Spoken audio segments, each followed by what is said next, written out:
예, 우리 잠깐 같이 기도드리겠습니다.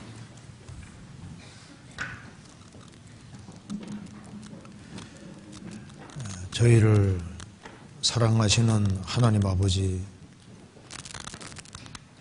오늘도 저희들을 한자리에 불러 모아주시고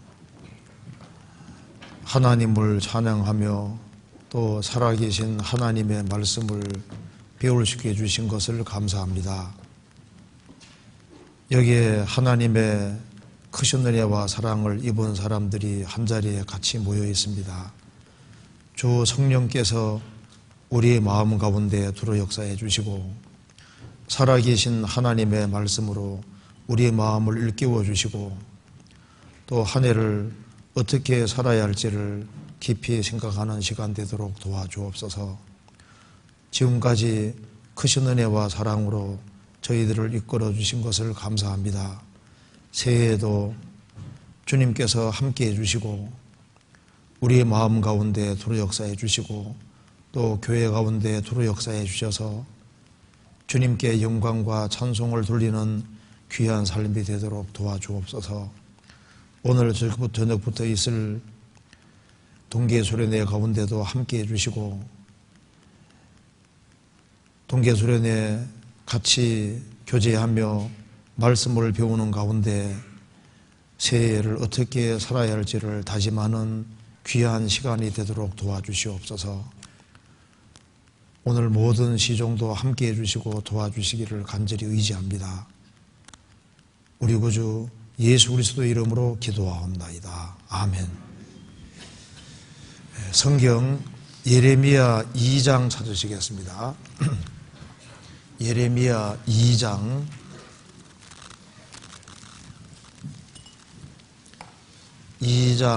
31절입니다.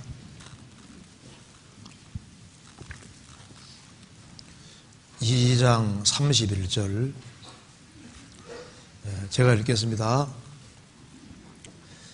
너희 이 세대여 여호와의 말을 들어보라.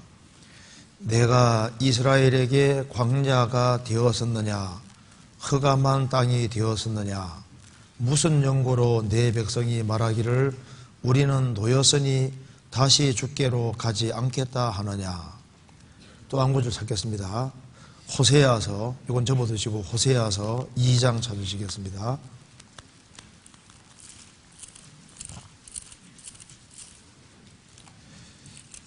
이 장 3절입니다.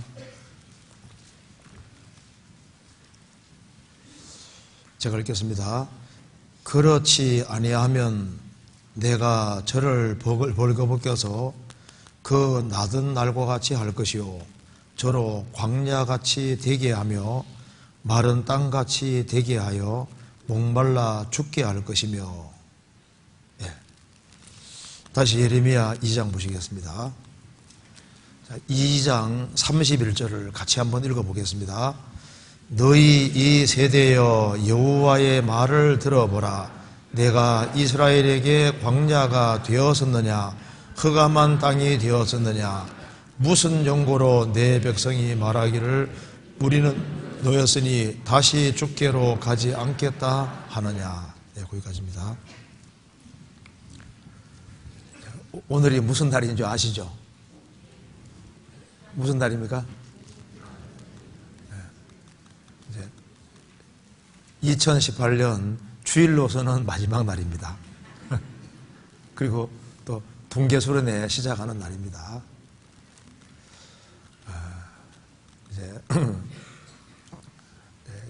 오늘 우리가 예레미야 2장을 중심으로 해서 한번 좀 생각을 해보겠습니다. 이번 연말이 되고 연초가 되면은 마음속에 한 해를 반성하고 또 새로운 마음 가지고 좀 주 안에서 열심히 살아야 되겠다 그런 마음을 다 가질 겁니다. 또 여기에 참석하신 분들은 다 동계수련회 참석하시죠? 동계수련회를 참석하고 말씀 4번에 걸쳐 말씀이 있는데 그 말씀을 다 듣고 한 해를 시작하는 사람과 그렇지 않은 사람은 분명한 차이가 있을 겁니다. 시작이 참 이게 중요합니다. 그래서 연말 연초에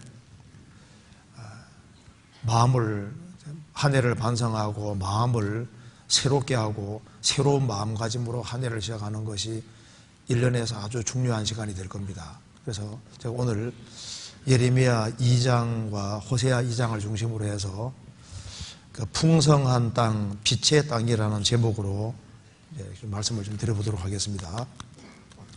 여기 예레미야 2장 31절에 하나님이 이렇게 말씀하셨습니다. 너희 이 세대여 여호와의 말을 들어보라. 너희 이 세대였는데 이 세대는 바벨론 침공으로 멸망하는 세대입니다. 여기 요거 잠깐 읽고 예레미야 7장을 보시겠습니다. 예레미야 7장 29절.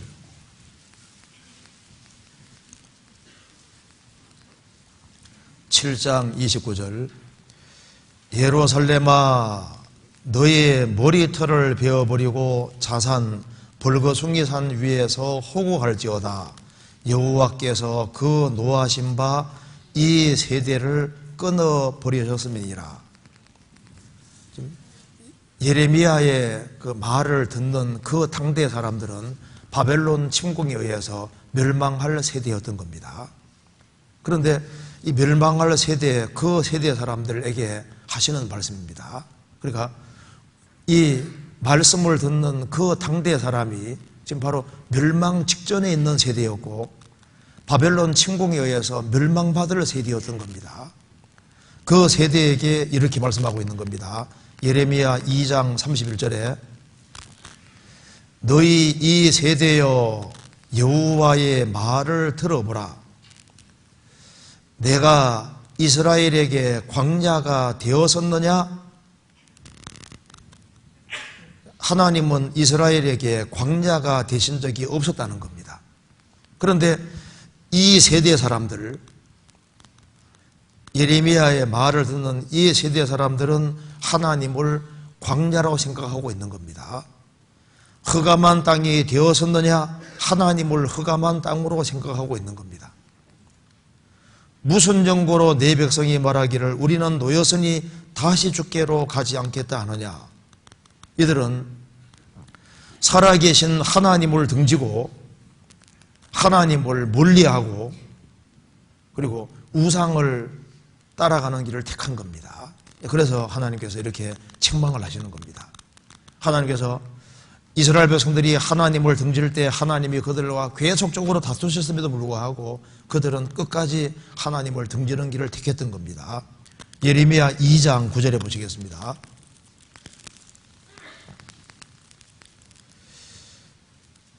그러므로 내가 여전히 너희와 다투고 너희 후손과도 다투리라. 여호와의 말이니라. 이스라엘이 하나님을 등지는 길을 택할 때 하나님이 그들과 다투셨습니다. 자식이 말을 안 들으면은 부모하고 자식 간에 다툼이 있는데 부모는 사랑하니까 곁길로 가기를 원치 않으니까 다투는 겁니다. 그리고 하나님께서 말씀하셨습니다. 너무나도 충격적인 일이 생겼다는 겁니다. 10절에 너희는 기띔 섬들에 건너가 보며 게달에도 사람을 보내어 이 같은 일의 유무를 자세히 살펴보라. 어느 나라가 그 신을 신이 아닌 것과 바꾼 일이 있느냐? 그러나 나의 백성은 그 영광을 무익한 것과 바꾸어도다. 너 하늘이여 하늘아 이 일을 인하여 놀랄지어다. 심히 떨지어다. 두려워할지어다. 여호와의 말이니라. 이 지구상에 한 민족이 어떤 신을 택했을 때 신을 쉽게 버리는 일이 없었다 그 말입니다. 뭔가 신을 섬기면은 막 대대로 오랫동안 섬기는데 이스라엘 백성들은 너무나도 쉽게 하나님을 버리고 우상을 택했다는 겁니다. 그래서 어느 나라가 그 신을 신이 아닌 것과 바꾼 일이 너희다. 그러나 나의 백성은 그 영광을 무익한 우상과 바꾸었느니라. 그래서 살아계신 하나님을 우상과 바꾸었다. 그래서 너 하늘아 이 일을 인하여 놀랄지어다. 세상에 있어서는 안 될 일이 생겼다 그 말입니다. 우리가 자동차도 낡아지면 새 것으로 바꿉니다. 가전제품도 낡아지면 바꾸고 텔레비전도 바꾸고 바꾸지 않습니까? 그런데 바꾸어서는 안 될 것이 있습니다. 요즘 보시면 막 아내도 막 바꿔치우고 남편도 바꿔치우고. 그런데 바꾸지 말아야 될 것이 있는데 살아계신 하나님과 우상과 바꾸었다 그 말입니다. 성경에서 진리를 사고 팔지 말라고 했습니다. 그런데 가룟 유다는 은 30을 바꾸어서 예수님을 팔았잖아요.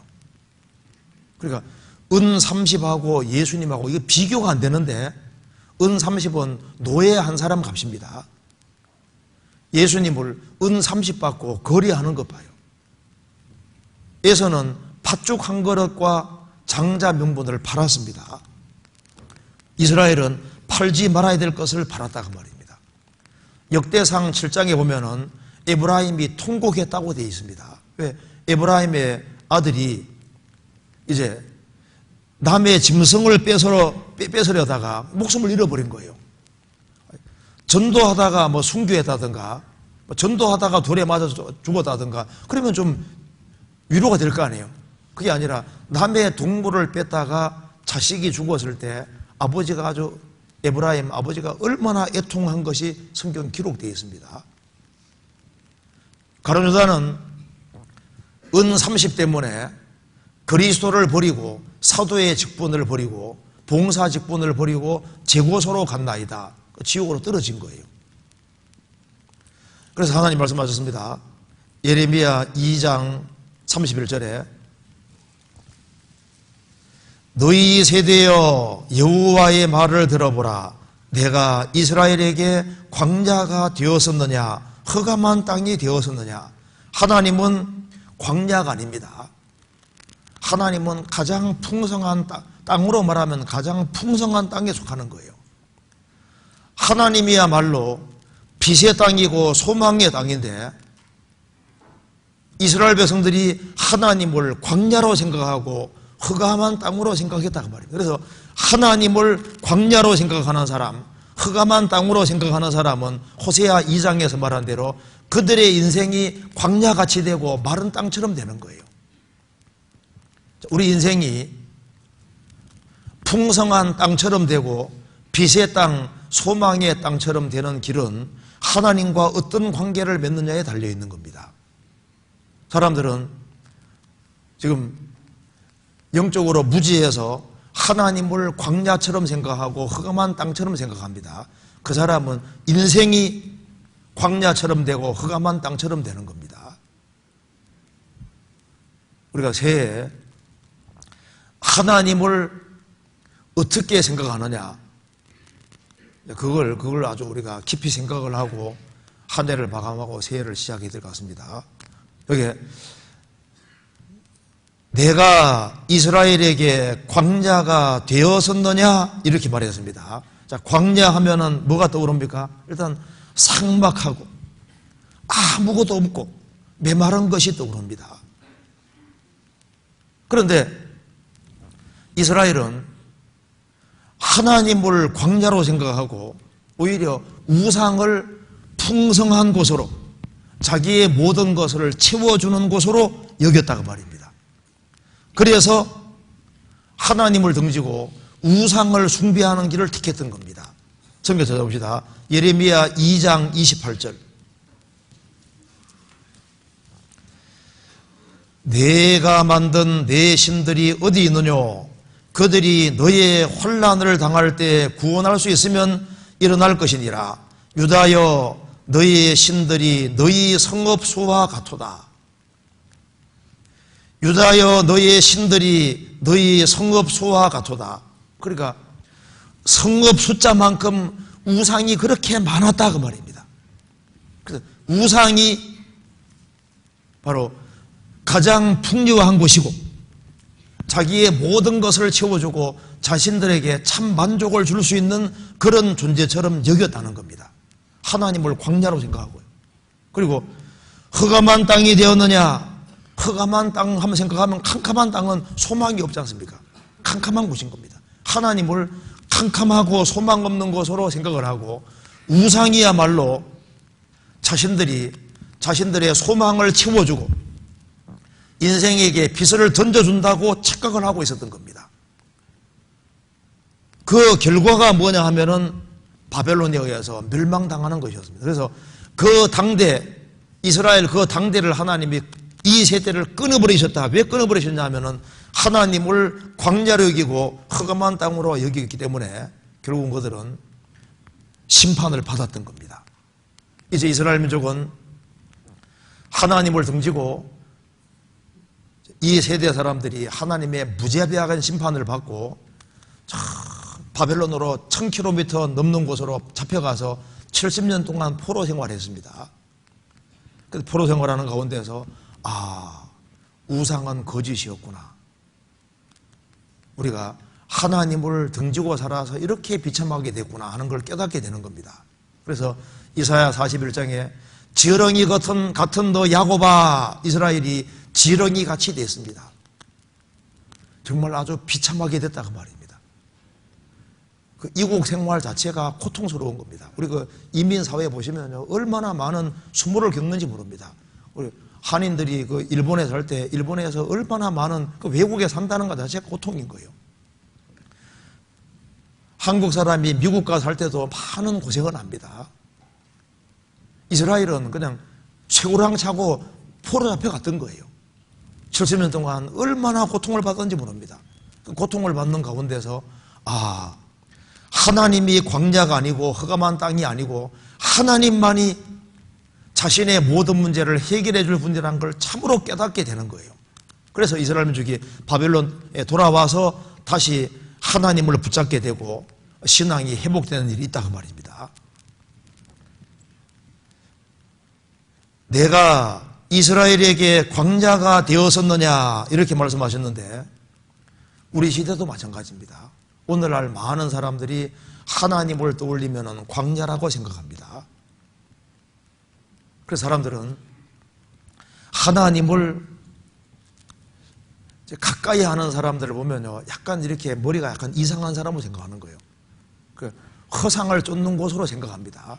그래서 매 주일마다 교회 나가고 막 교회 생활하는 사람 보면요, 이제 하나님 자신을 허상으로 생각하고 광야라고 생각하기 때문에 현대인들은 그 바른 신앙 가지고 살아가는 사람 보면요, 뭔가 인생을 허비하는 사람으로 생각을 하는 거예요.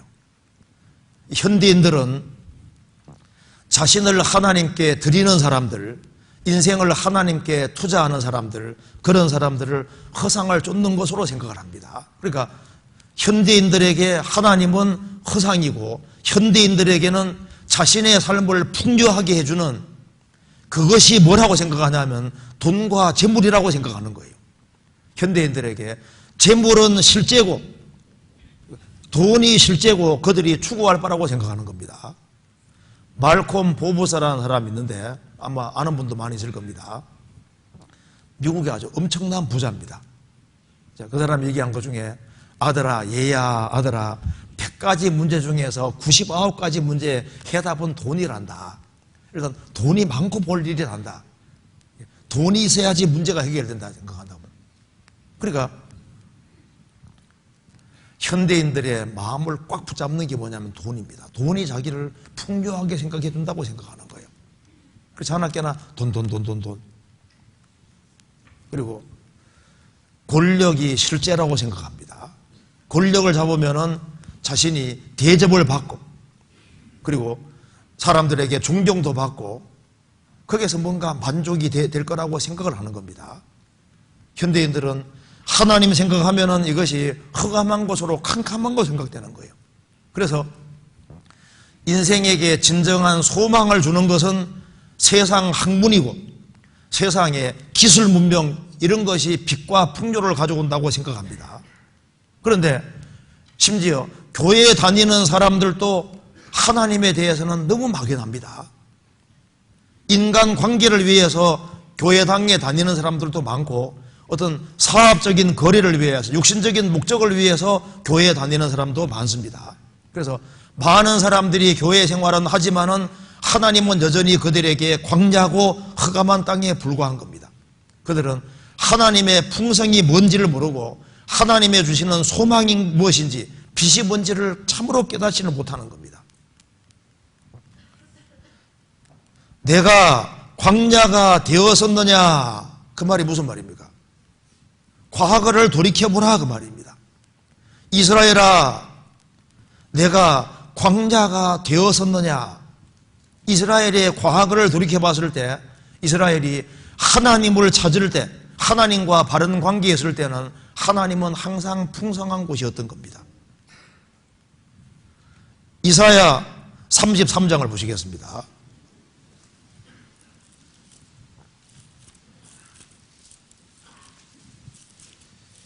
이사야 33장 6절입니다.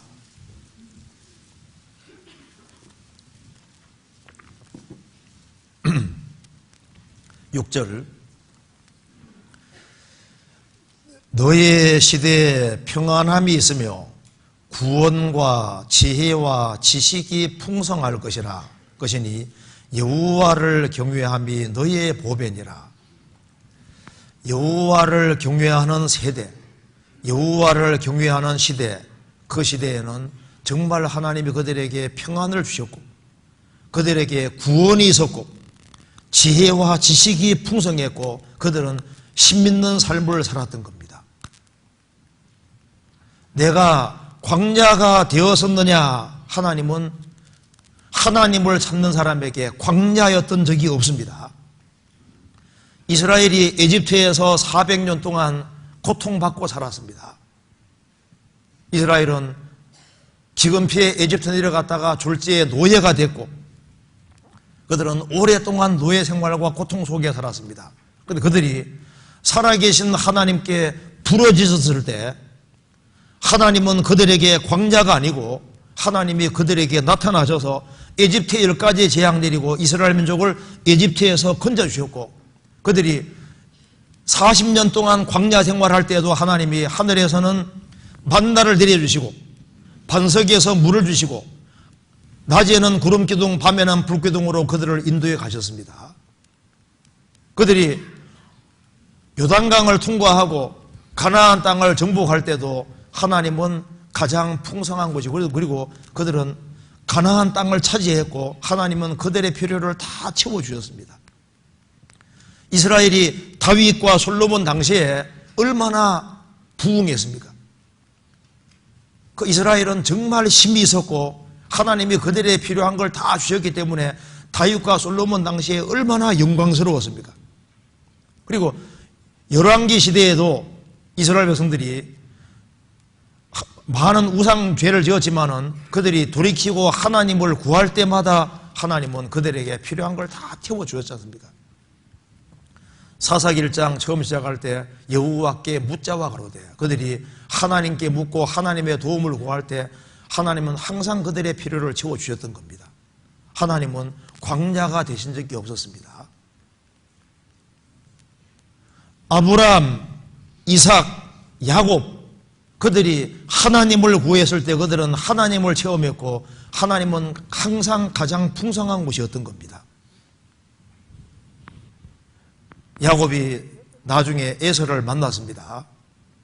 에서에게 야곱이 선물 주니까 야, 내 동생아 내게 있는 게 족하다. 네 가져라. 나는 지금 에돔 왕이 돼 있으니까 나 충분하니까 그 네 해라 그 말입니다. 야곱이 뭐라 했습니까? 하나님이 내게 은혜를 베푸셨고 내게 있는 것도 족하오니 에서에게는 하나님이 없습니다. 야곱은 하나님이 내게 은혜를 베푸셨고 내게 있는 것도 족합니다. 야곱은 만족을 누리고 있는 겁니다. 신약시대에도 마찬가지입니다. 신약시대 때도 가장 풍성하신 모든 것을 소유하신 분이 이 세상에 들어오신 분이 바로 예수님이고 예수님은 신성의 충만 육체로 구하시고 예수님 안에는 모든 것이 다 있는 겁니다. 그 예수님은 죽으시고 부활하셨고 지금도 같이 계시잖아요. 그럼에도 불구하고 많은 사람에게 예수님은 이론이고 실제가 아닌 겁니다. 예수님 공생의 당시에 예수님은 자신에게 나오는 모든 사람 필요를 다 채워주셨고 예수님에게 간절히 구했는데 예수님이 빈손으로 돌려보내신 적이 없잖아요. 그들의 모든 필요를 다 채워주셨습니다. 초대 교회 때부터 교회사 속에서 하나님은 그들의 모든 필요를 다 충분히 채워주신 것을 경험했던 겁니다. 초대 교회 때도 경험했고 종교개혁 시대에도 하나님이 얼마나 크게 역사하셨습니까? D.L. 무디 그 당시에도, 스펄전 그 당시에도, 웨슬레 당시에도 하나님이 하나님을 찾는 모든 사람들에게 주님은 가장 풍성했던 겁니다. 하나님이 실제입니다. 돈이 실제가 아니고 하나님이 실제고, 권력이 실제가 아니라 예수님이 진짜 살아계십니다. 그런데 하나님이 가장 풍요한 곳인데, 그런데 하나님보다 돈이나 다른 것이 눈에 보이는 게 실제라 생각합니다. 공기가 눈에 안 보이지만 있는 것보다 더 확실한 것이 하나님이고 예수님입니다. 우리가 하늘을 돌이켜봤을 때 무엇을 더 실제적인 것으로 생각을 했을까? 하나님은 광야인 적이 없었습니다. 내가 광야가 되었었느냐? 하나님은 광야가 아니라 가장 풍성한 곳입니다. 하나님, 이 우주를 다 소유하신 분이 하나님이신데, 하나님이 얼마나 부유하신 분인데, 요즘 봐요. 사람들이 사장님에게 잘 보이려고 그리고 회장님에게 잘 보이려고 그리고 권력 있는 사람에게 잘 보이려고 하는데 왜 하나님께는 잘 보이려 하지 않냐 그 말입니다. 왜? 하나님이 실제라고 생각하지 않기 때문에. 우리의 필요를 정말 채워줄 수 있는 분이 하나님이신데 그 하나님을 심각하게 받아들이지 않는다 그 말입니다. 하나님의 도움을 구하면은 수지 맞는 일이 생기는데 그렇게 눈치를 못 차리는 거예요. 시편 104편 보시겠습니다.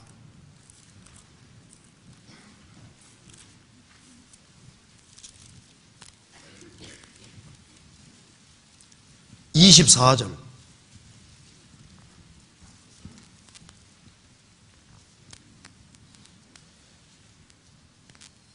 여호와여, 주의 하신 일이 어찌 그리 많은지요. 주께서 지혜로 저희를 다 지으셨으니 주의 부요가 땅에 가득하니이다. 저기 크고 넓은 바다가 있고 그 속에 동물 곧 대소생물이 무수하니이다. 여호와가 실제입니다. 여호와여, 주의 하신 일이 어찌 그리 많은지요. 주께서 지혜로 저희를 다 지으셨으니 주의 부요가 땅에 가득하니이다. 이 땅에 있는 모든 동물들을 보면은 이게 하나님이 직접 만들어 놓으신 겁니다. 바다가 그의 것이라 그가 지으셨도다. 산도 바다도 다 지으셨고 이 대우주를 건설하신 분이 계시는 겁니다. 방백들을 의지하지 말며 도울 힘이 없는 인생도 의지하지 말지니 그 호흡이 끊어지면 흙으로 돌아가 그 단결에 그 도모가 소멸하리로다.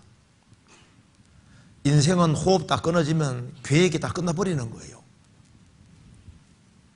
사람은 잠깐 있다가도 없어집니다. 천지와 모든 것을 지으신 분은 영원히 진실함을 지키시는 분입니다. 하나님은 광자인 적이 없습니다. 집도다 하나님의 지혜와 지식에 부여하며 하나님이 얼마나 부유하신 분인데요. 성막은 바깥 모습은 물돼지 가죽 이렇게 흰 세마포에 윗덮개는 물돼지 가죽이니까 초라하게 보입니다. 근데 그 건물 안에 들어가면은 세상에서 제일 비싼 건물이 성막이잖아요. 예수님 밖에 있는 사람은 예수님을 초라한 4대 성인 중에 하나로 생각할지 몰라도 예수님 안에 들어온 사람은 예수님이 얼마나 부유한 분인지를 알게 되는 겁니다. 가장 부유하신 분이 이 세상에 들어오셨고 죽으시고 부활하신 겁니다. 그래서 가장 풍성하신 분이 바로 주 예수 그리스도입니다. 예수님에게는 신성의 모든 충만이 육체로 거하시는 거예요. 그 예수가 실제입니다. 예수님은 죽으시고 부활하셨고 지금도 같이 계시잖아요. 내가 광야가 되었었느냐? 하나님은 가장 광야가 아니라 가장 풍성한 곳입니다. 골로새서 2장 보시겠습니다.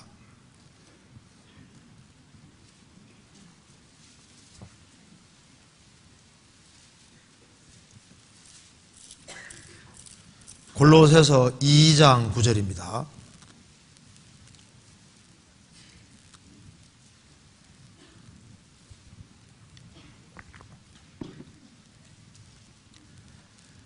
그 안에는 신성의 모든 충만이 육체로 거하시고 너희도 그 안에서 충만하여 졌으니 그는 모든 정사와 권세의 머리시라. 그 안에는, 예수님 안에는 신성의 모든 충만이 육체로 거하시고 예수님 안에는 신성의 충만이 다 들어있다는 말은 하나님의 모든 것이 예수님 안에 있다고 말입니다. 그래서 예수님 안에 들어와 있는 사람은 너희도 그 안에서 충만하여졌으니, 그래서 예수님 안에 들어와서 예수님 안에 사는 사람은 예수님 안에 하나님의 모든 것이 다 그 속에 들어있는 거예요. 골로새서 2장 3절 같이 읽어보겠습니다. 같이 읽겠습니다. 그 안에는 지혜와 지식의 모든 부하가 감추어 있느니라. 예수님 안에는 지혜와 지식의 모든 부하가 감추어 있느니라.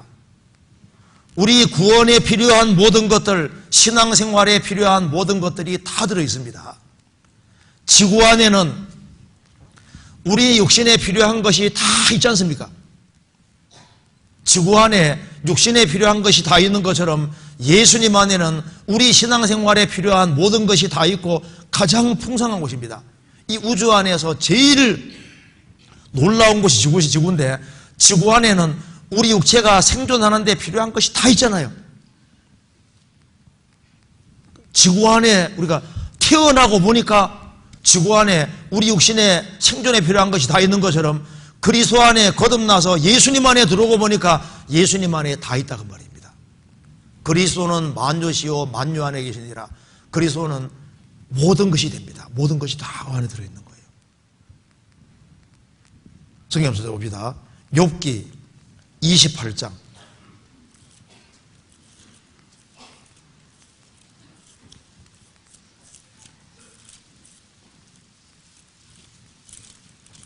1절입니다.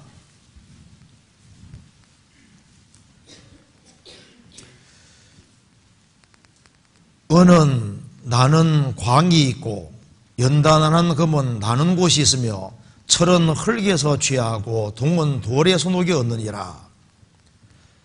사람이 흑암을 파하고 끝까지 궁과하여 음예와 유암 중에 광석을 구하되 사람이 사는 곳에서 멀리 떠나 구멍을 깊이 뚫고 발이 땅에 닿지 않게 달려내리니 멀리 사람과 격절되고 흔들흔들 하느니라.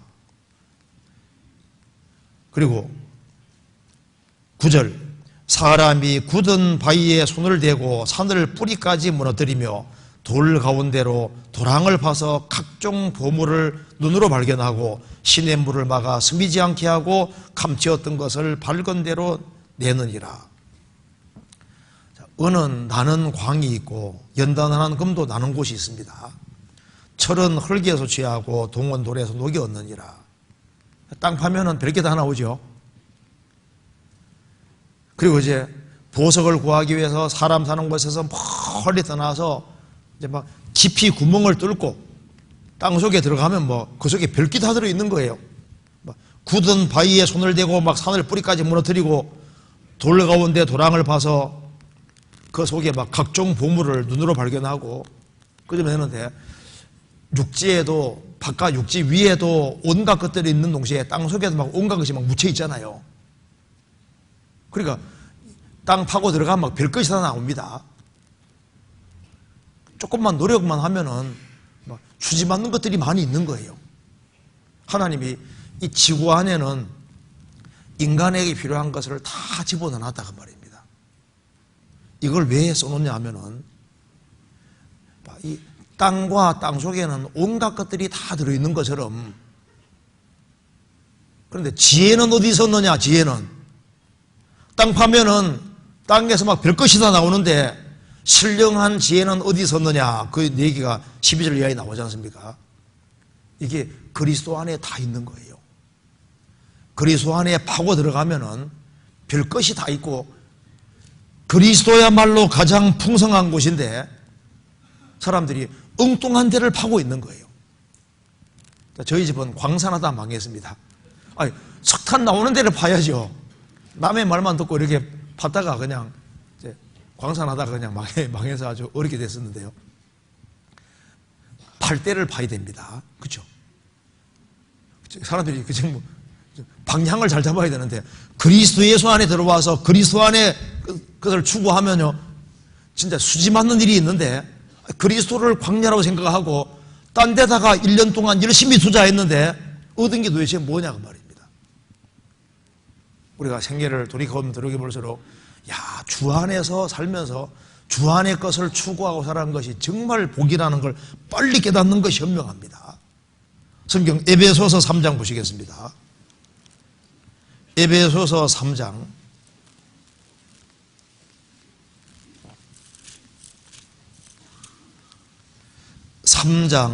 8절입니다. 모든 성도 중에 지극히 작은 자보다 더 작은 나에게 이 은혜를 주신 것은 측량할 수 없는 그리스도의 풍성을 이방인에게 전하게 하시고, 바울 사도는 말했습니다. 모든 성도 중에 지극히 작은 자보다 더 작은 나라고, 자신을 가장 작은 자로 생각하잖아요. 나에게 이 은혜를 주신 것은 측량할 수 없는 그리스도의 풍성을 이방인에게 전하게 하시고, 측량할 수 없는 그리스도의 풍성, 이 그리스도가 가져오신 풍성은 측량을 할 수가 없습니다. 그 측량할 수 없는 그리스도의 풍성을 가져오셨는데, 그리스도 안에는 측량할 수 없는 그리스도의 풍성이 있다는 것을 빨리 깨닫는 것이 현명합니다. 그 측량할 수 없는 그리스도의 풍성이 뭘까요? 우리가 그리스도 안에 들어왔을 때 그의 은혜의 풍성함을 따라 구속 곧 죄사함을 받았으니, 예수님 안에는 풍성한 구속이 있습니다. 예수님 안에 와보니까 영원한 속죄가 있고 죄를 영원히 사해 주시는 풍성이 있었습니다. 그 은혜의 풍성, 주 예수 그리스도의 은혜가 넘치도록 풍성하여도다. 풍성한 은혜가 있고, 요한복음 10장에는 말씀하기를 내가 온 것은 양으로 생명을 얻게 하고 더 풍성하게 얻게 하랍니다. 예수님께 오니까 예수님에게는 생명이 있으니까 내가 생명을 얻었고 더 풍성한 생명을 얻게 하랍니다. 우리가 구원받을 때 주님의 양이 됐고, 주님의 양이 된 사람에게는 들어가며 나오며 꼴을 얻으리라 말씀대로 주님께서 우리에게 필요한 것을 다 채워주시는 겁니다. 여호와가 나의 목자가 된 사람은 여호와는 나의 목자시니 내가 부족함이 없으리로다. 그가 나를 푸른 초장에 누이시며 쉴만한 물가로 인도하시는도다. 푸른 초장에 꿀이 있습니다. 양에게 필요한 것은 꿀입니다. 꿀을 잔뜩 먹고 쉴만한 물가, 천잔한 물가에서 물을 먹고, 그러니까 영혼이 소생되지 않습니까? 내 영혼을 소생시키시고 자기 이름을 위하여 의의 길로 인도하시는도다. 주님이 목자가 되고 양이 된 사람, 그 사람은 주님이 풍성한 곳으로 이끄시는 것이 사실인 겁니다. 그리고 디도 3장에는 성령을 풍성히 부어주셨다는 말씀대로 사람이 거듭날 때, 성령이 들어올 때 비로소 영혼에 만족이 되는 겁니다. 사마리아 여자는 예수님 만나기 전에 6번째 남편하고 살고 있습니다. 그래도 만족이 없는 거예요. 예수님 말씀하시기를 이 물을 먹는 자마다 다시 목마르려니와 내가 주는 물을 먹는 자는 영원히 목마르지 아니하리니 속에서 영생하도록 솟아나는 샘물이 되리라. 육신의 그 많은 것을 추구해도 다시 목마를 것이다. 말해야죠. 이게 너가 지금 6번째 남편하고 살고 있는데 7번째, 8번째, 9번째, 10번째 누구하고 살아도 진정한 만족은 없을 것이다. 내가 주는 물을 먹어야 된다. 내가 주는 물을 먹는 자는 속에서 영생하도록 솟아나는 샘물이 되리라. 이게 뭡니까? 요한복음 7장에 보면 성령이라고 했습니다. 물을 먹으면 해갈되는 것처럼 성령이 내 속에 들어오실 때 영혼의 참 만족이 이루어지고 성령의 계속적인 공급을 받을 때 살 맛이 나는 거예요. 자, 술이 실제인 것처럼 성령이 실제입니다.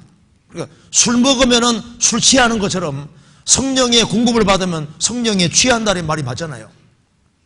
술 취하지 말라 이는 방탕한 것이니 오직 성령의 충만을 받으라. 그러니까 술 취하는 일이 있는 것처럼 성령 충만이 있는 거지 않습니까?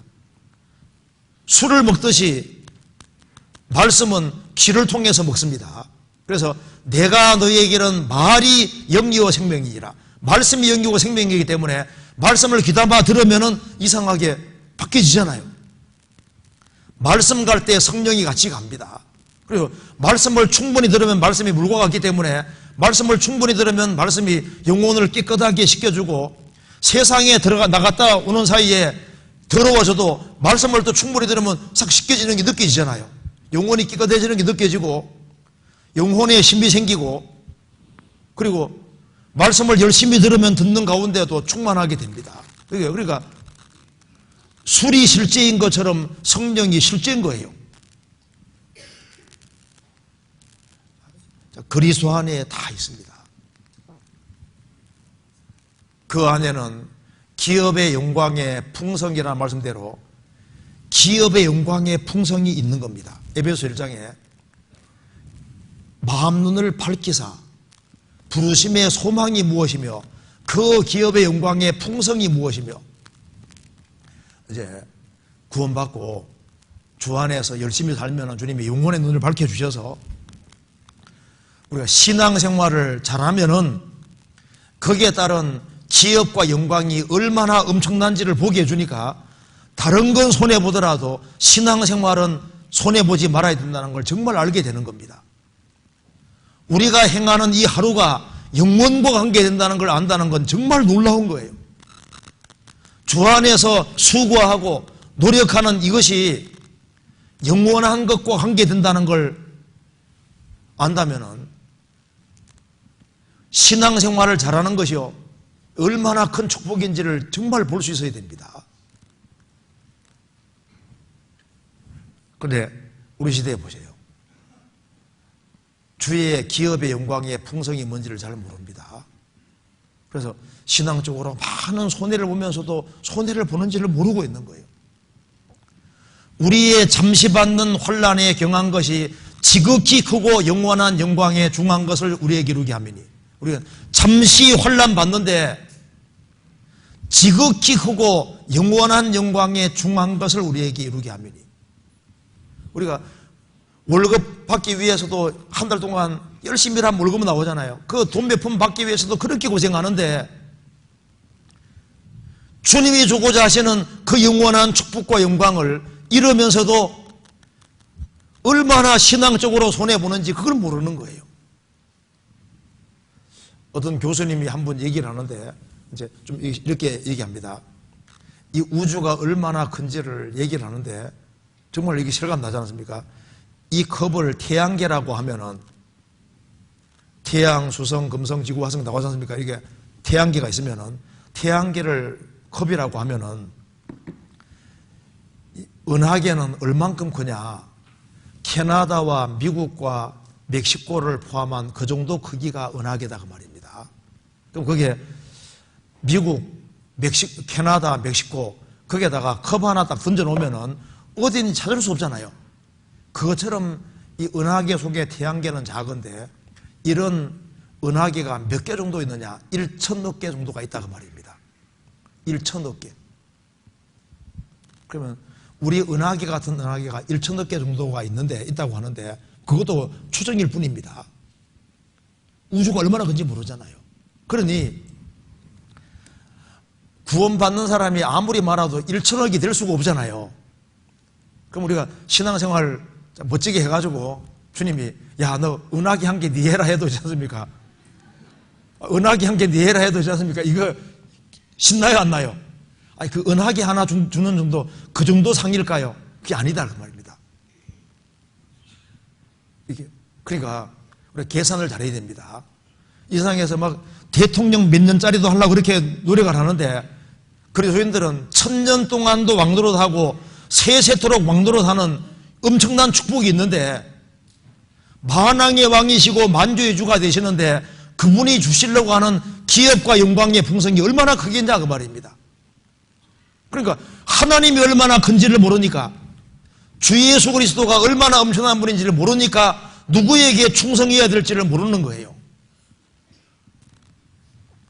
주께서 내 마음에 두신 기쁨은 저희의 곡식과 새 포도주에 풍성할 때보다 더하니이다.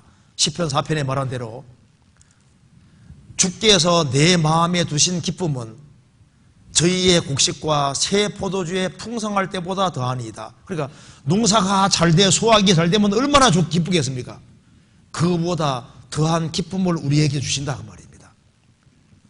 우리의 서로 받은 기쁨을 알 사람이 없도다. 구원받은 사람에게는 기쁨이잖아요. 그래서 내가 광야가 되었었느냐? 그리스도는 광야가 아니라 인생의 해답이 되십니다. 우리가 죄짐을 가지고 나왔을 때 주님은 우리에게 용서를 주셨습니다. 우리가 안식이 없을 때 주님께 나아가니까 주님은 우리에게 안식을 주셨지 않습니까? 수고하고 무거운 짐진 자들아 다 내게로 오라 내가 너희를 쉬게 하리라. 주님께 오니까 주님께는 참 안식이 있었던 겁니다.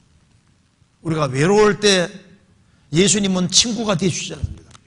우리가 상처를 받을 때 고통을 받을 때 누가 우리를 위로해 주십니까? 주님은 진정한 위로자가 되십니다. 내가 제일 고독 가운데 있을 때 다 떠나도 가장 힘들 때는 가장 가까이 누가 계셨습니까? 주님이 같이 계시지 않습니까? 갈등되는 문제 주님은 항상 해답이셨던 거예요. 죄와 죽음과 심판의 공포에 떨고 있을 때 주님은 우리에게 해방자가 맞지 않습니까? 시바 여왕이 에티오피아 시바 여왕이 솔로몬을 만나러 갔습니다. 1500km가 넘는 그곳에 가서 솔로몬 만나서 인생의 문제를 풀었잖아요. 그가 솔로몬에게 가져간 은이 금이 얼마인지 아시죠? 4톤. 4톤이 넘습니다. 어려운 문제를 딱 풀으니까 인생의 문제가 풀린 겁니다. 그래서 4톤 넘는 금을 솔로몬에게 줬잖아요. 그러니까 시바 여왕에게는 돈이 문제가 아니라 인생 문제 푸는 게 중요한 것이었습니다. 또 시바 여왕은 간도 큰 자입니다. 4톤 그냥 만일 인생 문제 못 풀어줬으면 어떻게 할까요? 야 그럼 가져가자 하고 그냥 가져갈 거 아니에요. 인생 문제 풀으려고 이거 풀어주면은 이 정도 그냥 4톤 이건 아무것도 아니다고 주는 것 봐요. 시바 여왕은 천국 가 있습니다. 예수님께서도 칭찬하시지 않습니까? 이 시바 여왕이 보통 여자가 아닙니다. 시바 여왕이 솔로몬 만나고 난 이후에 에티오피아에 여호와 하나님 믿는 신앙을 심었고 그로부터 900년이 지나서도 그 에티오피아 왕궁에서 여호와 하나님을 섬겼기 때문에 그 성경 사도행전 8장에 나오잖아요. 에티오피아의 내시가 마차 타고 계속 예루살렘 예비했다고 되어 있잖아요. 마차 위에서 내시가 구원을 받고 그리고 여기에 에티오피아라는 나라가 세계 최초로 기독교 국가가 됩니다. 아시잖아요. 그러니까 그 모든 뿌리가 바로 에티오피아 시바 여왕인 거예요. 솔로몬이 해답을 가지고 있는 것보다 완전한 해답을 가진 분이 예수님입니다. 솔로몬보다 지혜로운 자가 여기 있느니라. 자, 예수님은 광야가 아닙니다. 우리를 구원하신 것이 실제인 것처럼 우리와 함께하는 것도 실제인 거예요. 폴 틸리라는 그 신학자가 얘기한 것 중에 사람은 세 가지 공포가 있는데 의미 없음에 대한 공포, 죽음에 대한 공포, 죄에 대한 공포, 세 가지 공포가 있다는 겁니다. 그런데 이 공포에 대한 해답이 뭡니까? 예수님이잖아요. 죄에 대한 공포가 있는데 예수님께 오니까 죄사함이 있고, 죽음에 대한 공포가 있는데 예수님은 죽고 부활하셨으니까 구원받으면 죽음에 대한 공포에서 해방이 되고, 의미 없음에 대한 공포가 있는데 예수님을 만나야만 참된 의미가 있잖아요. 예수님 만나고 난 이후에 우리의 삶이 영혼과 관계되니까 의미가 있잖아요. 저도 학교 학창시절에 공부하면서 내가 왜 이 짓 해야 되나, 공부는 하면서도 결국은 죽을 건데 생각하니까 이게 하면서도 이게 답답한 것이 있는 거예요. 직장인이 직장 생활을 하면서도 내가 왜 이 짓을 계속 해야 되나. 구원 딱 받으면은 가정 생활하는 것도 의미가 있고 다 의미가 있잖아요. 3대 심리학자 하면은 프로이드하고 융하고 아들러 세 사람이 이제 심리학자 중에 아주 대표적인 사람입니다. 프로이드가 말한 것 중에 인간은 사랑에 굶주려 있다. 그런데 그 사랑이 그리스도 안에 있는 겁니다. 융은 인간은 안전에 굶주려 있다. 예수님 안에 안전이잖아요. 아들러는 인간은 의미에 굶주려 있다. 왜 살아야 되느냐? 근데 그리스도 안에 모든 것이 다 있잖아요. 그래서 우리는 그리스도를 위해서 지어졌기 때문에 그리스도를 발견하기 전까지는 참된 만족이 없습니다. 예수님은 공생의 당시에 예수님께 나오는 사람 모든 문제를 다 풀어줬습니다. 소경거지 바디메오가 주님께 나오니까 그는 눈을 뜨고 거지 신세를 면하게 되잖아요. 삭개오도 뽕나무에 올라갔고 예수님을 알고자 했는데 예수님을 만나서 인생 문제 풀었습니다. 그 예수님이 지금도 우리 가운데 같이 계시는 겁니다. 자, 내가 광야가 되었었느냐? 주님은 광야가 된 적이 없습니다. 그래서 하나님을 찾는 사람은 가장 풍성한 곳에 들어와 있는 거예요. 그럼 어떤 사람이 이런 질문을 할 겁니다. 나는 주님 안에 있고 주님을 찾고 구하지만 왜 내 인생이 광야 같으냐? 다른 사람은 모든 걸 다 누리는 것 같은데 나는 왜 광야 같으냐? 우리 인생이 광야 같게 되는 이유는 크게 두 가지인데, 잘못을 보면서 잘못을 깨닫기 위해서 주님이 징계로 광야를 주시는 경우도 있습니다. 또한 더 풍성한 것을 주기 위한 통로로서, 과정으로서 일시적으로 광야를 줄 수 있는 겁니다. 찾아봅시다. 시편 107편입니다.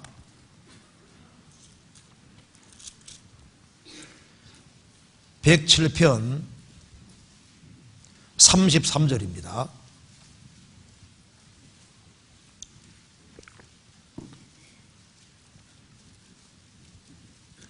(33절) 여호와께서는 강을 변하여 광야가 되게 하시며 샘으로 마른 땅이 되게 하시며. 인간이 교만해지면은, 구원받은 사람들도 교만해지면은, 교만해지기 전에는 영혼에 생명수가 강처럼 흘렀는데, 교만해지면은 강을 변하여 마른 광야가 되게 하고 샘으로 마른 땅에 되게 하듯이 마음이 삭막하고 메말라지는 겁니다. 그런데 다시 마음 낮추고 돌이키면은 35절에 또 광야를 변하여 못이 되게 하시며 마른 땅으로 샘물이 되게 하시고. 어느 때는 은혜가 막 흘러넘쳤다가 어느 때는 바짝 마르기도 하는 이유가 마음을 높이느냐 낮추느냐에 따라 달라지는 거예요. 그래서 교만의 길을 걸어가고 하면은 주님이 싹 은혜를 싹 이제 이렇게 딱 걷어가시면은 마음이 메말라지는 겁니다. 삭막해지는 거예요. 또 마음을 낮추고 또 하나님 은혜를 받으면은 다시 광야가 강처럼 바뀌고 마른 땅이 샘처럼 바뀌어지는 겁니다. 교제 가운데 딱 떠나면요, 이상하게 마음이 메마르더라고. 광야처럼 되더라고요. 육신적으로는 풍요한 것처럼 보여도 은혜는 바짝 말라있게 되는 거예요. 그리고 구원을 받고 난 이후에도 주님이 더 좋은 것을 주시려고 광야 줄 수 있습니다. 성경 신명기 8장 보시겠습니다.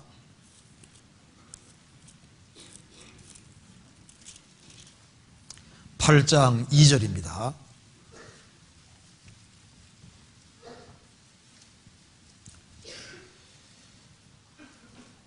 제가 읽겠습니다.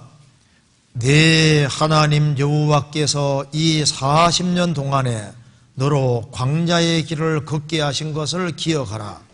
이는 너를 낮추시며 너를 시험하사 내 마음이 어떠한지 그 명령을 지키는지 아니 지키는지 알려 하심이라. 너를 낮추시며 너로 줄이게 하시며 또 너도 알지 못하며 내일 줄도 알지 못하던 만나를 네게 먹이신 것은 사람이 떡으로만 사는 것이 아니요 여호와의 입에서 나오는 모든 말씀으로 사는 줄을 너로 알게 하려 하심이니라. 이 40년 동안에 너로 광야의 길을 걷게 하신 것을 기억하라. 왜 광야의 길을 걷게 하시고 고달프게 하셨느냐? 그 이유 중에 첫 번째는 이는 너를 낮추시며, 이게 첫 번째입니다. 낮추시며, 3절에도 너를 낮추시며, 광야의 주된 목적은 낮추시기 위해서요. 낮추시며, 그리고 줄이게 하시고, 고통을 주시는 이유는 우리의 마음을 알기 위해서, 우리가 좀 더 신앙적으로 되도록 하기 위해서. 사람은 육체만 있는 것이 아니라 영혼이라는 것이 있기 때문에 사람이 떡으로만 사는 것이 아니라 하나님 말씀으로 살아야 된다. 그걸 깨닫게 해주기 위해서 그렇게 하신다 그 말입니다. 그렇게 해서 여기 16절을 같이 읽겠습니다. 16절. 내 결조도 알지 못하던 만나를 광야에서 내게 먹이셨나니 이는 다 너를 낮추시며 너를 시험하사 마침내 내게 복을 주려 하심이었느니라. 왜 광야를 주셨냐 하면은 가나안 땅을 주려고 하시는 거예요. 광야를 통과케 하신 이유는 풍성한 가나안 땅이 준비되어 있는 겁니다. 사망의 음침한 골짜기를 지나게 하는 것은 더 풍요로운 땅을 위한 거예요. 이제 목자가 양을 몰고 다니는데 이쪽에 불이 없지 않습니까? 그러면 이제 좀 캄캄한 골짜기지만 그를 통과하는 이유는 다른 초장으로 화기하기 위해서입니다. 시편 66편 보시겠습니다.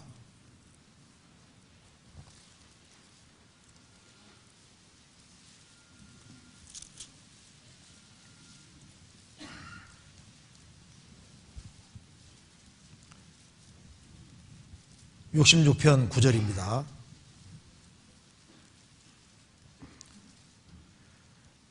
그는 우리 영혼을 살려두시고 우리의 실족함을 허락지 아니하시는 주시로다. 하나님이여 주께 소리를 시험하시되 우리를 단련하시기를 은을 단련함같이 하셨으며 우리를 끌어 그물에 들게 하시며 어려운 짐을 우리 허리에 두셨으며 사람들로 우리 머리 위로 타고 가게 하셨나이다. 우리가 불과 물을 통행하였더니 주께서 우리를 끌어내사 풍부한 곳에 들이셨나이다.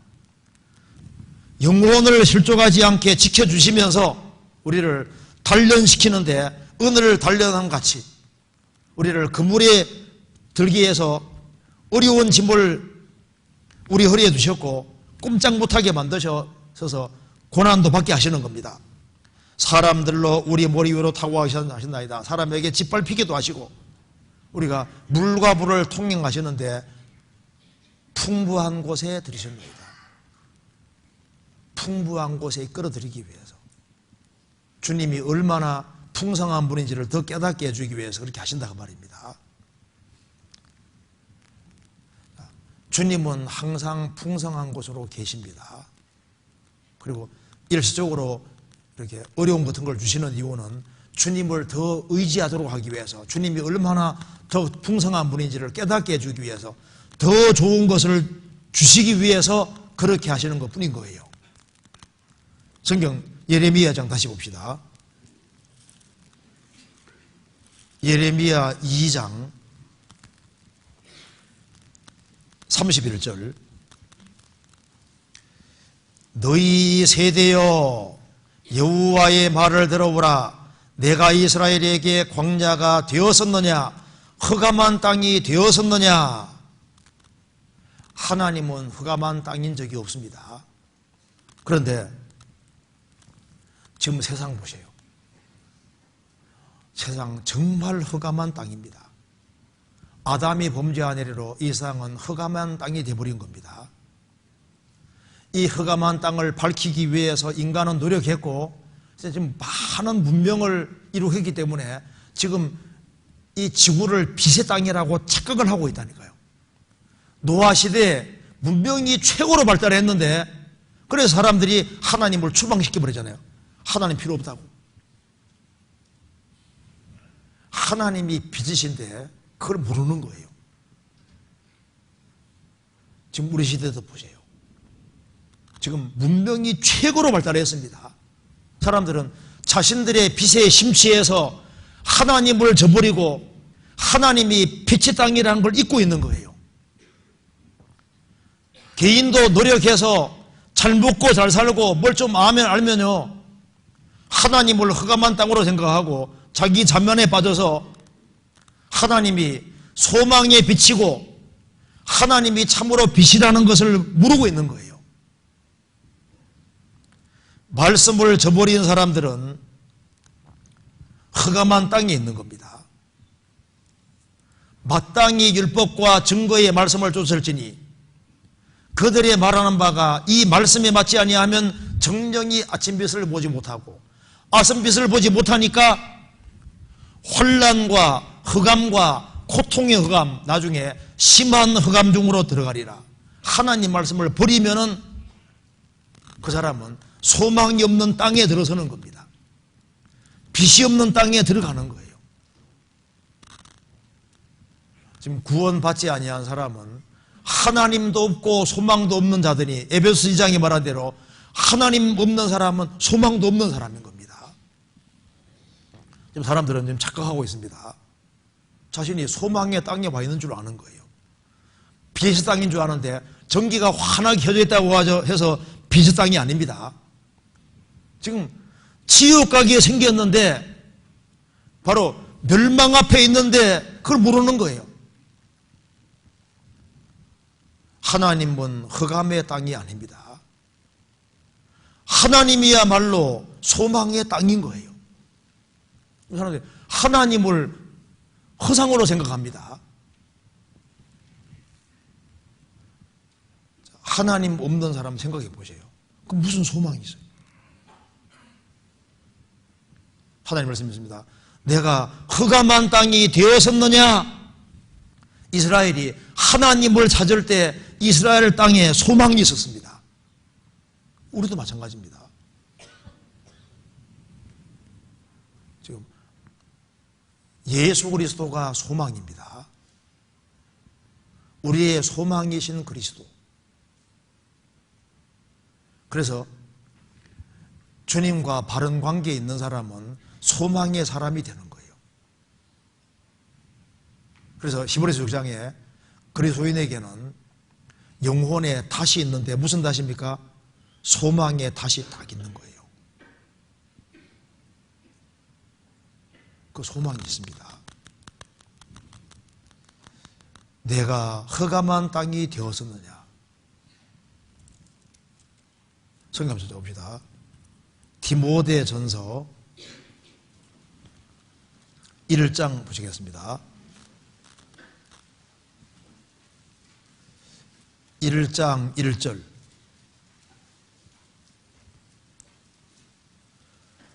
우리 구주 하나님과 우리 소망이신 그리스도 예수의 명령을 따라 그리스도 예수의 사도된 바울은 우리 구주 하나님과 우리 소망이신 그리스도 예수, 이 세상에 유일한 소망은 그리스도입니다. 그리스도 안에 들어와 있는 사람만 유일하게 소망이 있는 사람인 거예요. 골로새서 1장 보시겠습니다.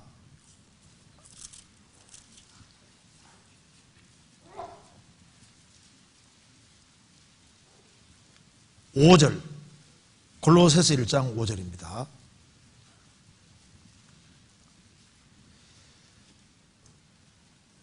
너희를 위하여 하늘에 쌓아둔 소망을 인함이니 곧 너희가 전에 복음 진리의 말씀을 들은 것이라. 복음 진리의 말씀을 듣고 복음을 딱 깨우치면은 당장 생기는 것이 하늘에 쌓아둔 소망이 생기는 거예요. 있는 소망이 아니라 쌓아둔 소망이라 그러죠. 곡식을 쌓아두듯이 쌓아둔 소망이라는 건 소망이 무지무지 많다 그런 뜻인 거예요. 구원을 받고 나니까 영생의 소망이 생겼습니다. 디도서 1장에 영생의 소망을 인하미니, 이제 구원받고 난 이후에 내가 주님과 함께 영원히 같이 사는구나. 나를 믿는 자는 죽어도 살겠고, 그 말대로 우리는 영생을 얻었습니다. 지금은 내가 초라한 모습을 가지고 있지만은 주님 오시는 그날 주님처럼 되니까 부활의 소망이 있는 거예요. 우리가 갈 곳이 있습니다. 천국의 소망이잖아요. 또한 우리는 주님을 만난다는 소망이 있고 앞서간 성도들을 만난다는 소망이 있습니다. 저도 83년도에 구원받고 난 이후에 제가 구원받은 사람 중에 아는 사람, 많은 사람이 죽음을 건너갔습니다. 저에게도 사랑 베풀어 준 사람들 많이 죽음 건너갔는데 그 사람 만난다고 말입니다. 상봉의 소망이 있습니다. 우리가 주님을 딱 만나는 순간에 우리의 모든 슬픔과 수고는 한꺼번에 다 지워지게 될 겁니다. 내가 세상에서 무슨 수고를 했든 간에 그리스도를 뵙게 되면은 그 순간에 모든 수고는 다 잊어져요. 우리가 주님 얼굴을 볼 소망이 있는데 주님 얼굴을 보는 순간에 모든 고생은 다 잊혀지게 되어 있습니다. 주님과 더불어 왕노릇할 소망, 우리가 수고한 것에 대해서 주님이 보상해 준다는 그 확실한 소망, 상급에 대한 소망이 있습니다. 근데 이건 실제 이루어지는 소망인 거예요. 쌓아둔 소망을 인하미니. 그래서 주님은 흑암한 땅이 아니라 소망의 땅입니다. 또한 주님은 빛의 땅인 거예요. 흑암한 땅이 아니라 빛의 땅에 들어와 있는 겁니다. 하나님 자신이 빛이십니다. 하나님은 빛이시라. 요한일서 1장 1절에 하나님은 빛이시라. 야고보서 1장에는 하나님은 빛들의 아버지라고 했습니다. 그래서 하나님 안에 있는 사람, 그리스도 예수 안에 있는 사람은 빛 가운데 들어와 있고, 내가 빛 가운데 들어왔구나 압니다. 그래서 구원받는 순간에 영혼의 빛이 들어왔고 구원받을 때 영혼이 환하게 밝혀졌습니다. 부르심의 소망이 무엇인지, 기업의 풍성이 무엇인지, 능력의 지극 효심이 무엇인지, 이제 주님 빛을 받았기 때문에 확실한 목적을 가지고 확실한 표대를 가지고 생을 살 수 있게 된 겁니다. 이스라엘이 에집트 살 때는 다람쥐 쳇바퀴 돌듯이 그냥 의미 없는 삶을 살았는데 이스라엘이 출애굽을 딱 하니까 목적지가 생기지 않습니까? 광야 통과하고 가나안 땅 간다는 목적이 생긴 것처럼, 목적지가 생긴 것처럼 하나님의 빛을 딱 받고 구원받은 사람은 갈 곳이 아주 확실한 거예요. 그리스도인이 갈 곳을 모르고 인생의 목적이 없이 헤맨다면 그건 인생 잘못 살고 있는 겁니다. 성경 레위기 26장 보시겠습니다. 26장 13절.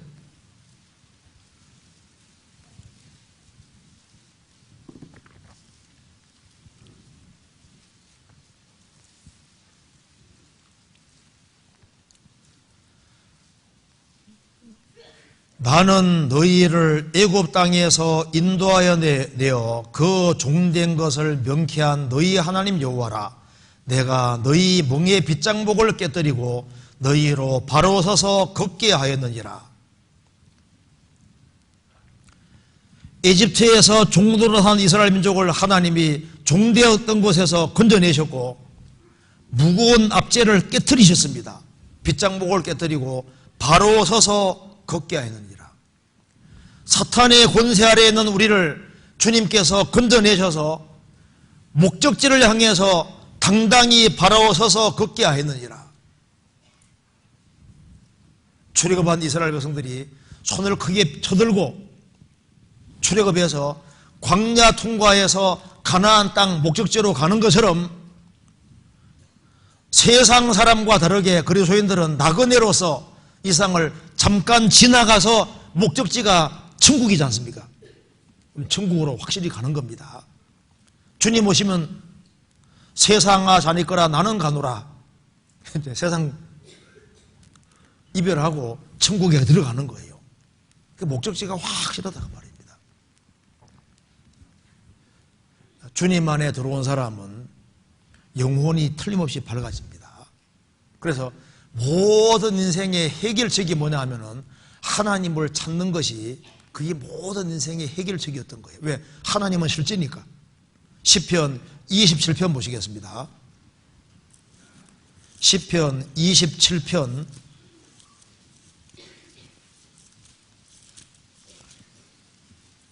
8절은 같이 읽어보겠습니다. 8절 같이 읽겠습니다.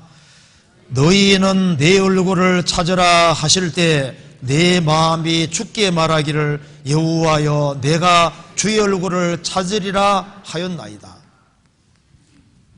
너희는 내 얼굴을 찾으라. 너희는 내 얼굴을 찾으라. 이게 무슨 말입니까? 직접 만나주겠다 그 말이잖아요. 회장님 얼굴 만나기 어렵죠. 대통령 얼굴 한번 보기 얼마나 어려워요. 주님 말씀했습니다. 너희는 내 얼굴을 찾아라. 이게 무슨 말이냐면 내가 직접 만나주겠다 그 말입니다. 그래서 가정 문제, 직장 문제, 대인관계 여러 가지 문제들, 그 문제들을 사람에게서 풀려고 하지 말고 너희는 내 얼굴을 찾으라. 환난 날에는 나를 부르라. 나를. 성경에 말씀했습니다.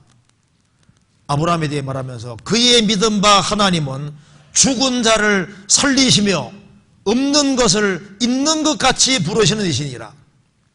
아브라함은 죽은 자를 살리시는 하나님, 없는 것을 있는 것 같이 부르시는 그 하나님을 믿었다 그 말입니다. 우리 하나님은 무예수를 창조하신 절대자입니다. 예수님 공생의 당시에도 예수님께 나오는 사람 필요를 다 채워준 것처럼 그 주님이 지금도 살아계시기 때문에 너희는 내 얼굴을 찾으라. 내가 직접 만나주겠다고 한 겁니다.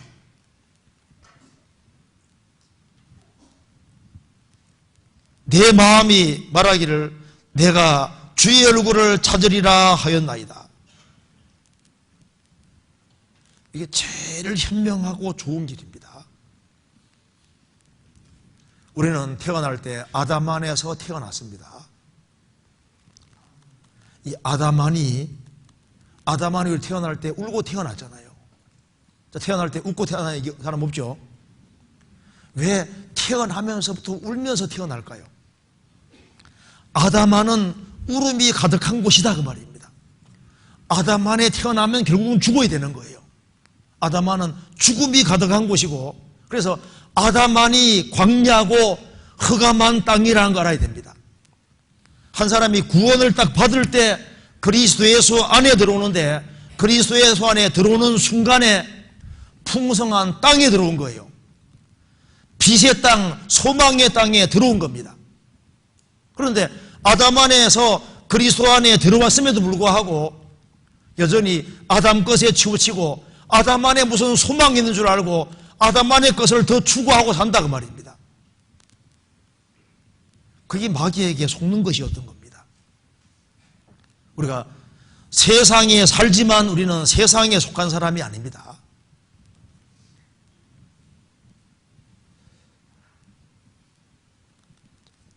이삭이란 말 뜻이 뭔지 아시죠? 이삭은 웃음이란 뜻이잖아요. 웃음. 이삭은 예수님의 그림자입니다. 자, 아담 안에는 울고 태어났는데 딱 거듭나는 순간에 진짜 웃을 수 있게 되죠. 그러니까 예수 그리스도 안에 진정한 웃음이 있는 거예요. 이건 상상입니다. 아담 하와가 죄를 안 지은 상태에서 아기를 낳았으면 아기가 울고 태어났을까요? 웃고 태어났을까요? 뭐 상상입니다. 꼭 울을 이유가 없을 거예요. 아담 안에서는 울고 태어나서 많은 눈물이 흐르고 결국은 고통 속에서 죽는 것이 인생입니다. 그런데 그리스도 안에 진정한 웃음이 시작됐고 그리스도 안에 진정한 기쁨과 모든 것이 다 들어있는 거예요. 성경 전도서 1장 보시겠습니다. 전도서 1장을 보면은 여기에 해 아래가 아담 아니라고 생각하면 틀림없이 맞습니다. 전도서 1장 2절 보시겠습니다. 1장 2절 전도자가 가로되 헛되고 헛되며 헛되고 헛되니 모든 것이 헛되도다. 사람이 해 아래에서 수고하는 모든 수고가 자기에게 무엇이 유익한고. 아담 안에 태어나서 아담 안에서 해 아래에서를 아담 안에서라고 이해해도 맞습니다. 해 아래에서 아담 안에서 수고하는 모든 수고는 헛되고 헛되며 헛되고 헛되니 모든 것이 헛되도다. 전도서 6장 11절에도 헛된 것을 더하게 하는 많은 헛된 일이 있나니 사람에게 무엇이 유익하랴. 지금 우리 시대 보세요. 우리 시대 정말 헛된 짓을 많이 합니다. 다 불탈 것으로 지금 수고하고 있는 거예요. 우리 시대만큼 고생하고 수고하는 사람들이 없는데 다 헛된 일을 하고 있는 겁니다. 어떤 사람은 엄청난 부자였는데 요상한 벌레 연구하다가 평생을 바치는 사람도 있거든요. 너 뭐 하다 왔냐? 나 벌레 연구하다 왔습니다. 벌레 연구하다 왔어요. 그게 인생의 목적이 될 수 없잖아요. 어떤 사람은 학문을 위해서 철학을 위해 사상을 위해서 인생을 다 투자하는데 그거로 끝나면은 이게 헛된 거예요. 불탈 것으로 다 수고하는 겁니다. 그리고 그 뒤에 보면은 여기 보면은 그 뒤에 8절에 봅시다. 만물의 피곤함을 사람이 말로 다 할 수 없나니 눈은 보아도 촉함이 없고 귀는 들어도 차지 아니하노다. 아무리 많은 걸 보고 아무리 많은 걸 들어도 절대 안 채워집니다. 그래서 세상에 그 모든 것을 추구한다 할지라도 만족은 없을 겁니다. 그 아합 왕인데 나봇이라는 사람의 조그만한 포도원 곧 뺏으려고 해서 결국은 죽이는 거 봐요. 그러니까 왕으로서 온갖 것을 누리면서도 그 조그만 걸 또 탐내는 거 봐요. 그 아합이 바로 만족 못하는 인생의 모습인 겁니다. 좀 더 큰 집에 살고 좀 더 안락하게 산다고 해서 만족이 되는 것이 아닙니다. 전도서 1장 9절에 보시겠습니다. 9절에 이미 뜬 것이 후에 다시 있겠고 이미 한 일을 후에 다시 할지라 해 아래는 새 것이 없나니 무엇을 가르치려기를 보라 이것이 새 것이라 할 것이 있으랴 우리 오래전 세대에도 이미 있었느니라. 해 아래는 새 것이 없습니다. 우리 시대에 새로운 물건들이 많이 나오지만 하나도 새로운 것이 아닙니다. 그 다 한 것에 불과한 거예요. 아담 안에 속한 것은 하느님 볼 때는 하나도 새 것이 아닙니다. 아기가 응애하고 태어나도 헌 아기가 태어나는 거예요. 아담 자손으로서 죄와 허물로 죽은 상태로 한 것이 태어나는 겁니다. 새로운 비행기가 나오고 새로운 것이 나온다 할지라도 그게 새 것이 아니라 아담 안에 속한 흠것 가지고 만들어내는 것에 불과한 거예요. 그리고 그 뒤에 11절은 같이 읽어보겠습니다. 이전 세대를 기억함이 없으니 장래 세대도 그 후 세대가 기억함이 없으리라. 우리 전 세대 사람 중에 우리가 기억하는 사람 별로 없지 않습니까? 우리 가까이 있는 사람도 딱 죽음 건너가면은 잊어버리잖아요. 세상 사람들이 기억해 주는 거, 그 기억 잠시 후에 지나갑니다. 정말 허무한 거예요. 그리고 여기 15절에 구부러진 것을 곧게 할 수 없고 이저러진 걸 셀 수 없도다. 해 아래에서는 점점 더 구부러집니다. 점점 더 찌그러지고 점점 못 서게 돼 갑니다. 타락된 기질이 막 최고로 나오는 시대가 우리 시대입니다. 인간의 정신이 완전히 왜곡되어서 사고방식이 완전히 구부러진 사람이 얼마나 많아집니까? 남녀 구별도 모호해지고 여자끼리 남자끼리 죄짓고 흉악한 짓을 하는 것도 막 얼마나 흉악한 범들이 많아지는지요. 점점 사고방식이 삐뚤어집니다. 아모스 2장에 보면은 암몬 사람은 에돔 왕의 뼈를 갈아가지고 회로 만들어서 회로 칠하는 거 봐요. 상상하기도 어려운 건데 사람 뼈를 부숴가지고 그걸 회로 만들어서 칠한다 그 말입니다. 요즘 엽기적인 사람들이 많아집니다.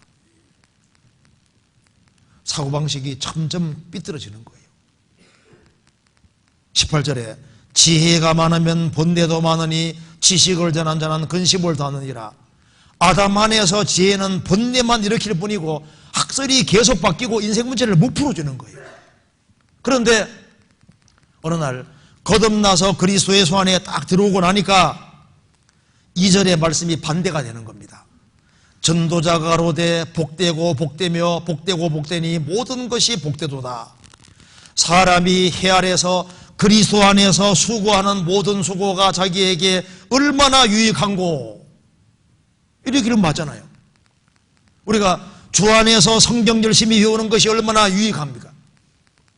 우리가 주 안에서 같이 교제하고 복음을 위해서 힘쓰고 수고하고 동계수련을 위해서 같이 준비하고 형제자매들을 돕고, 이것이 얼마나 유익하고 전도하는 것만큼 유익한 것이 없잖아요. 그리고 8절에 만물의 피곤함을 사람이 말로 다 할 수 없나니 눈은 보아도 촉함이 없고 귀는 들어도 차지하는도다. 아닙니다. 그리스도 안에서는 만족이 있는 겁니다. 그리스도는 우리에게 만족을 주십니다. 그리고 9절에 이미 있던 것이 후에 다시 있겠고 이미 한 일을 후에 다시 할지라. 해 아래는 새 것이 없나니 그리스도 안에는 새 것이 있습니다. 한 사람이 거듭날 때 새로운 탄생이잖아요. 교회는 한 세 사람이고 교회 안에서는 새 일이 계속되고 있는 겁니다. 한 사람이 새로 탄생하고 거듭난 사람이 자라가고 또 이곳저곳에서 새로운 교회가 생기고 그것이 다 새 것이라고 성경에 되어 있습니다. 누구든지 그리스도 안에 있으면 새로운 피조물이라. 이전 것은 지나갔으니 보나 새 것이 되도다. 그리고 11절 얼마나 감사한 말입니까? 이전 세대를 기억함이 없나니 장래 세대도 그 후 세대가 기억함이 없으리라. 아닙니다. 그리스도 예수 안에서 되어지는 수고는 영원히 남는 수고인 거예요. 성도에게 냉수 한 그릇 떠준 것도 결코 상을 잃지 아니하리라. 하나님은 완전한 기억력을 가지고 계시기 때문에 우리가 주 안에 생한 것을 기념책에 일일이 다 기록하고 있습니다. 누구는 주 안에서 수고했다, 누구는 주 안에서 많이 수고했다, 누구는 주 안에서 많이 수고하고 사랑했다, 다 기록을 하고 있습니다. 저 위에 가보면 깜짝 놀랍니다. 하나님은 완벽하게 다 기록해놓고 하나도 안 잊고 있는 거예요. 15절에 구부러진 것을 곧게 할 수 있습니다. 찌그러진 것을 펼 수 있어요. 그리스도 안에 들어오면은 그리스도는 우리를 고쳐주십니다. 그래서 우리는 삶이 엉망이 됐기 때문에 전능하신 하나님이 계셔야 되고, 우리 속에 작업하시면 우리가 서서히 바꿔지잖아요. 바꿔집니다. 교회에서 읽어보시면은 그렇게 막 살던 사람들이 얼마나 바꿔진 것이 나오잖아요. 지금도 구원받고 난 이후에 사람들이 바꿔지고 있습니다. 하나님 말씀은 바른 말씀이기 때문에 그 말씀에는 굽은 것이나 폐역함이 없기 때문에 하나님 말씀을 배우면 말씀이 그 사람을 바르게 만들어주고 세워주고 펴지게 하시는 겁니다. 18절에 지혜가 많으면 본대도 많으니 지식을 더한 자는 근심을 더하느니라. 그리스도 안에서 지혜는 본대를 없애줍니다. 그리스도 안의 지식은 근심을 더하게 하는 것이 아니라 기쁨을 주시잖아요. 이 성경의 지혜는 사람에게 본대를 없애줍니다. 근심을 없애주고 용기와 힘을 주는 거예요. 하나님은 빛의 땅에 속하는 거예요. 하나님은 광야가 아닙니다. 그리고 빛이 있습니다. 빛의 땅, 소망의 땅입니다. 그래서 우리가 그리스도 안에서 그리스도 안에 들어간 게 사실이면 그리스도 안의 것을 추구해야지 그것이 지혜로운 겁니다. 자, 그런데 우리가 그리스도 안에 들어와 있지만은 생명과 경건에 속한 모든 걸 주셨지만은 어떤 사람은 그걸 누리지 못하잖아요. 어떤 사람은 누리는데 그 차이가 뭐냐 하면은 밭은 똑같이 주어져서도 경작을 하는 것이 다른 것처럼 생명과 경건에 속한 건 주셨지만은 우리가 주의 것을 누리기 위해서는 더 많은 노력이 필요한 것이 맞습니다. 여기 이사야 12장 보시겠습니다. 이사야 12장 3절입니다.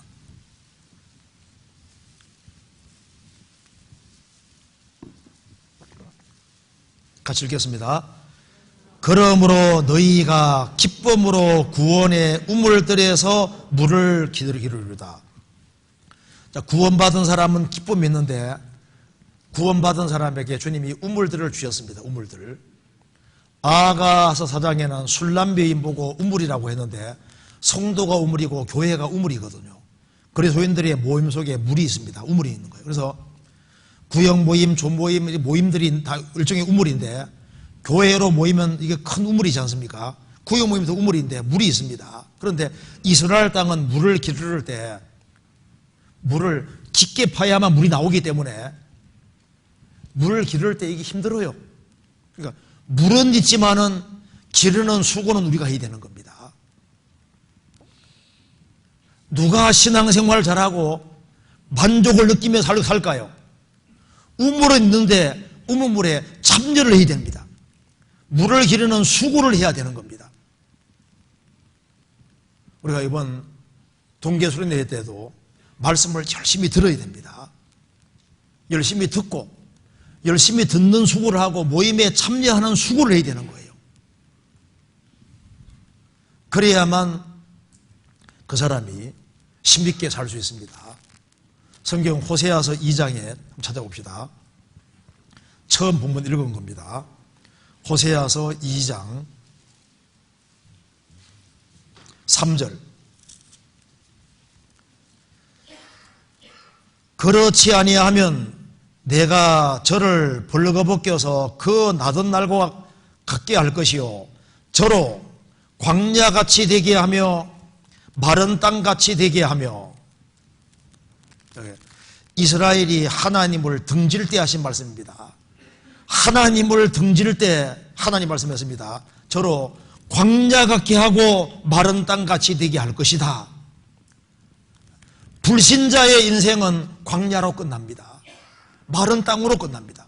지금 불신자들 풍요한 것을 누리고 있는 것처럼 보이지만은 그들 인생은 광야하고 마른 땅이기 때문에 죽음 딱 건너가면은 물 한 방울 없는 곳으로 가는 거예요. 불신자들은 지금 자신들이 빛의 땅에 있다고 생각하는데 소망의 땅에 있다고 생각하는데 죽음 딱 건너가는 순간에 영원한 캄캄한 흑암으로 들어가잖아요. 구원을 받은 사람도 그리스도를 멀리하면은 마른 인생이 마른 땅같이 되고 광야같이 됩니다. 맞잖아요. 그런데 그리스도를 가까이 하는 사람, 하나님을 가까이 하는 사람, 그 사람은 틀림없이 하나님은 광야가 아니고 흑암한 땅이 아니기 때문에 하나님 가까이 하는 사람은 틀림없이 풍성한 땅이 되고 소망의 땅처럼 되고 그리고 빛의 땅처럼 되어서 정말 불암되는 생애를 살게 되고 하나님이 함께 하시니까 뭔가 땅이 풍성하면 줄 것이 있잖아요. 줄 것이. 그리스도와 연결된 사람은 그리스도의 것이 자기에게 와 있기 때문에 다른 사람에게 그걸 나눠주게 되고 다른 사람을 풍요롭게 하고 다른 사람에게도 소망을 주고 다른 사람에게도 빛을 줄 수 있는 사람이 되는 겁니다. 그래서 우리가 새해에 하나님이 가장 풍성한 곳이고 하나님에게 우리의 소망과 빛이 걸려있다는 걸 알고 새해에는 내가 그리스도 안에 그리스도 중심으로 생을 살아야 되겠다, 그런 각오를 하는 것이 필요할 것 같습니다. 같이 기도하시겠습니다.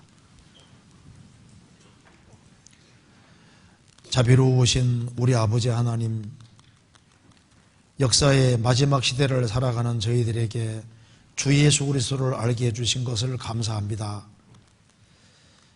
주님 오시는 그날까지 주 안에서 살며 주 안에서 귀하게 쓰임받을 수 있도록 도와주시옵소서.